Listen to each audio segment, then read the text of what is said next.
back to Germany. In this episode we're going to explore Rüdesheim am Rhein, a charming town situated along the Rhine River. Being located in the Rheingau wine region, Rüdesheim itself is a German winemaking town specifically known for German Riesling. The town was first mentioned in a document in the year 1074. Its livelihood came mainly from wine growing and shipping goods, especially timber rafting. After the completion of the Niederwald Denkmal in 1883, a patriotic monument which we will visit on this tour, tourism has more and more replaced shipping as a source of income. Rüdesheim am Rhein is located about an hour drive by car or train west of Frankfurt. The Rhine River creates a natural border between the states of Hessen and Rheinland-Pfalz. This picturesque town is located in the upper middle Rhine Valley, known as the Rhine Gorge, which was added to the UNESCO list of World Heritage Sites in June 2002 because of its beauty as a cultural landscape, its importance as a route of transport across Europe, and the unique adaptations of the buildings and terraces to the steep slopes of the gorge. And with that, let's go ahead and start the tour. We'll start this tour at the Adlerturm, walk along the Rhine River, make our way to the heart of the old town, take a gondola up to the top of a hill with stunning views, visit some churches and historical buildings, and eventually end up at a beautiful abbey. For those of you that want to go on this self-guided walking tour, you can download a digital guide on my website triptipswithchris.com/shop for a small fee. It entails general information, a tour overview, description for each stop, and directions with a map to get from one stop to the next. The Adlerturm, or Eagle Tower, is almost 21 meters or 67 foot tall and was built in the 15th century. It's a late Gothic corner tower standing directly on the banks of the Rhine River and formed a part of the old town fortifications. Johann Wolfgang von Goethe, who is regarded as the greatest and most influential writer in the German language, used to stay in the guest house Zum Adler, which was then located in the tower. From its windows he enjoyed the beautiful view of the Rhine. To get to our next stop, we walk along the Rheinstraße with some nice views of the Rhine River. On the other side of the river is the town of Bingen am Rhein, well known for the story about the Mouse Tower, in which the Bishop Hatto I of Mainz was allegedly eaten by mice. And then there's also the important polymath, abbess, mystic, and musician Saint Hildegard von Bingen, who was born near Bingen.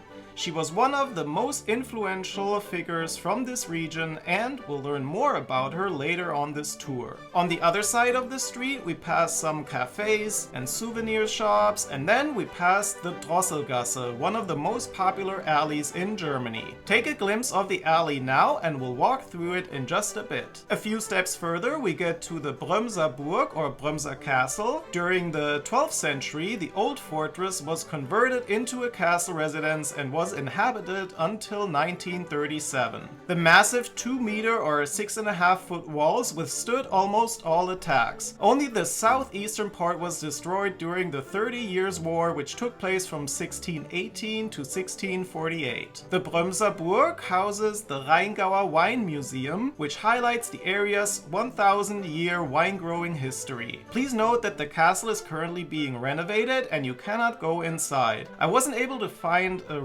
opening date, but you can check their website before your visit to see if it has opened up again. Despite the renovation, you can enjoy wine and culinary delights at the romantic wine garden on select weekends. Check their event calendar on the website for dates. We continue further along the Rheinstraße and get to the Mechanicum, a museum with more than 100 so-called automata and kinetic objects from several centuries, designed and built by artists from all over the world. Each piece allows you to interact as they can be set in motion with a pedal, button, or motion sensor.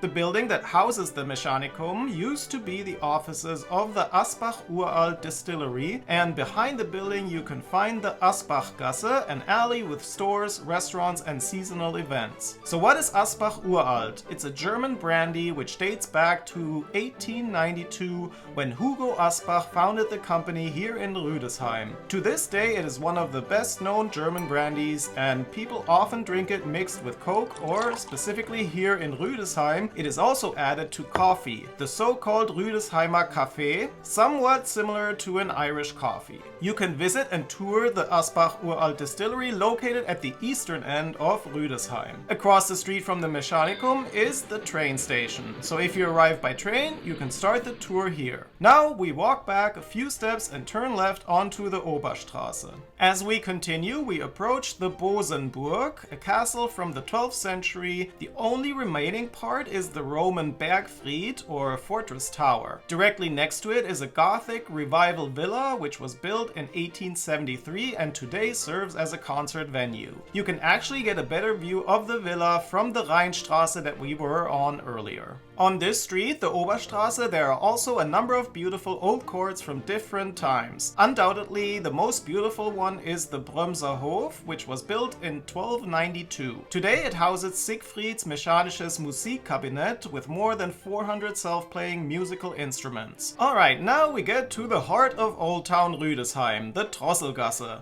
First, we are going to walk down towards the Rhine River, where we passed the Drosselgasse earlier on the tour, and then turn around to walk back up and get a different perspective of this charming cobblestone alley located in the pedestrian zone of town. Around 3 million visitors stroll through the Drosselgasse each year. It's 144 meters or 470 foot long and only about 2 meters or 6.5 foot wide. Built in the 15th century, boat owners used the Drosselgasse to move items from the river to their homes in town. There are several restaurants and wine taverns with gardens where you can enjoy a Riesling and food such as a Flammkuchen, a type of flatbread. You'll probably hear people say Gude a lot. It's a local dialect and can be used as a greeting or as an alternative to cheers or Prost in German when clinking glasses. During the summer months, there are always live bands playing to entertain while you dine. You might get to participate in some Schunkeln, a German tradition where people link arms and sway side to side to the beat of the music. In fact, the traditional inn Drosselhof, established in 1727, used to lure customers in through live music, and they even composed their own drinking songs. The Wirt, or owner, Johannes Müller, offered students from the nearby technical college, Bingen, free food and drinks on Sundays, and in exchange the students sang those drinking songs to lure in more guests. A fire in 1883 destroyed the buildings in the lower part of the street. As a result, the accommodation Hotel Post was built and then additional wine bars opened after 1928. During the dark times of National Socialism in Germany, the Drosselgasse was a popular spot for the nationalist organization Kraft durch Freude. On March 10, 1933, it was ordered that only appropriate German music would be played in the restaurants and bars, especially banning loud jazz music with drums and saxophone. On November 25, 1944, many buildings in the Drosselgasse were destroyed by bombs from the Allied troops, and then in the 1950s most of the buildings were rebuilt. As we get back up to where we first entered the Drosselgasse, we turn right, and just a few steps further we get to the Seilbahn Rüdesheim, a gondola which we will take up to the hill named Niederwald. Here's a fun fact. In the 1960 movie G.I. Blues, Elvis Presley sings the song Pocketful of Rainbows in gondola number 76. Elvis never actually rode the gondola as it was all done in a film studio, but still Rüdesheim has become a popular town for Elvis fans. As we glide over the vineyards enjoying these spectacular views, I want to briefly mention how I was able to stay connected while traveling internationally. I know this is always a concern for travelers, including me. In the past, I always tried to log into free Wi-Fi at restaurants, airports, and so on. However, if there's no free Wi-Fi around, you are either disconnected or need to pay a gazillion dollars for roaming fees. This time I did some research before my trip and came across this company Airalo. They offer eSIM cards for many international destinations including Germany. No need to go to a store, waste time and get an expensive physical SIM card. You simply add the eSIM to your phone, and once activated you are able to use data through that card which connects to a local cellular network. So you can use navigation apps, WhatsApp for messages and calls, browse social media and so on. Best of all, they are super affordable. I went with the 2 GB 15 days option for only $6.50. That was enough for my 2.5-week trip. I highly recommend using this product when traveling internationally. It worked great and is easy to use. Just make sure your phone is compatible with eSIM cards. Check the description below for a link and discount codes. Don't hesitate to reach out to me if you have any questions. After about 10 minutes, we exit the gondola. There's a restaurant with a terrace where you can grab some food and drinks while enjoying the view. As we continue, you see this monopteros. The term is from ancient Greek and refers to a circular structure with a single ring of columns that supports a roof but has no walls. In the late summer of 1814, the famous German author Johann Wolfgang von Goethe came up here during one of his visits and admired the uniquely magnificent beauty of the region. While the original building was destroyed during the war in 1944, it was rebuilt at the beginning of the 21st century and was named Goethe Temple. Now we get to the Niederwald Denkmal, a 38-meter or 125-foot tall patriotic monument built between 1871 and 1883 to commemorate the founding of the German Empire in 1871 after the end of the Franco-Prussian War, when 25 individual states were united into one nation, which the central figure Germania embodies. Her crown raised and her sword peacefully lowered, she looks towards the new state, keeping watch on the Rhine. The monument's main inscription is engraved on the pedestal of the Germania statue. Zum Andenken an die einmütige, siegreiche Erhebung des deutschen Volkes und an die Wiederaufrichtung des Deutschen Reiches 1870 bis 1871. Beneath Germania is a large relief depicting Kaiser Wilhelm I riding a horse with the nobility, army commanders, and soldiers. The relief has the lyrics to the song Die Wacht am Rhein, Watch on the Rhine, engraved. The right side of the monument is considered the peace statue, while the left is considered the war statue.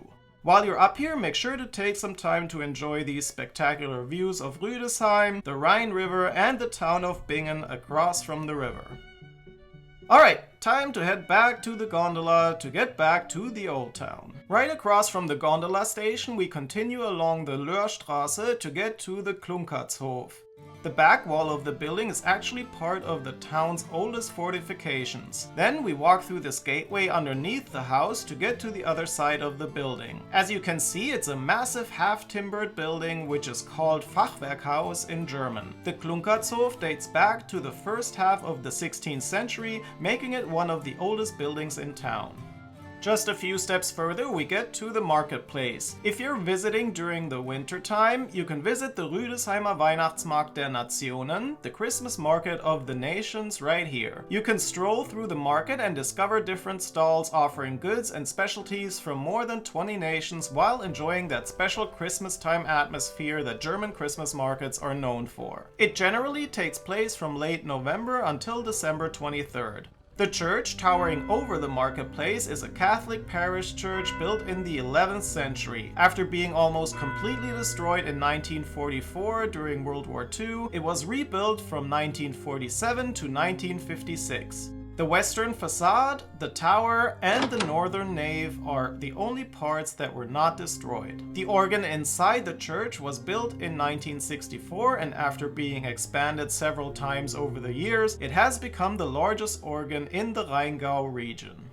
Now we walk further east and eventually we encounter another church. This is a Protestant church built in 1855 as the first Protestant church in this region. Like with many other buildings, this church was also destroyed during World War II and rebuilt afterwards. It was closed while I was there, but if you're able to go inside, you can see the church's most notable feature, the Weinstockfenster or grapevine window, which was installed in 1968. All stops we've done so far on this walking tour are very close to each other. The last two stops are a little further north, but still within walking distance. I enjoy walking, but if you are visiting by car, you could also opt to drive to the remaining stops. This is the Katholische Pfarrkirche St. Hildegard, the Catholic parish church of St. Hildegard. It was rebuilt between 1932 and 1935 after a fire, and it stands on the foundations of the former monastery founded by Hildegard von Bingen in 1165.